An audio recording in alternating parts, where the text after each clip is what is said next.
nagiging mahirap sa mga tao ang maglingkod sa Diyos.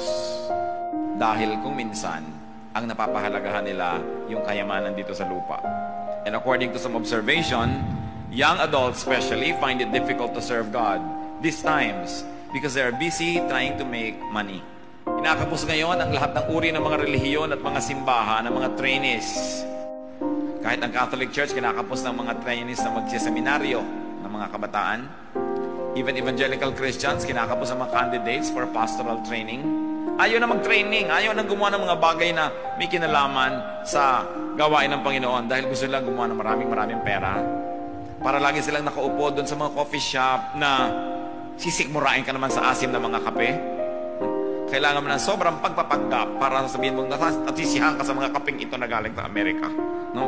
Pero inuubos ang pera sa mga itong bagay dahil nadadala sila, nahuhumaling sila sa tawag ng sanlibutan. Hindi na kasi glamorous ngayon yung nagsasuffer ka for God's work. Sa tingin ng iba, hindi na glamorous yung naunahan ka ng iba, nagkakotse tuloy sila, malaki tuloy ang kita nila, ikaw, eto missionary ka, eto ikaw pastor ka. Kasi nakakalimutan na yung tinuturo ng Panginoong Jesus na tubig man lang na iabot mo sa kanyang mga lingkod, kikilalanin ng langit sa habang panahon. Kung ikaw pa kaya yung naglingkod, di lalo na. Nagabot ka lang nga ng tubig, may recognition Ikaw pa kaya maglingkod.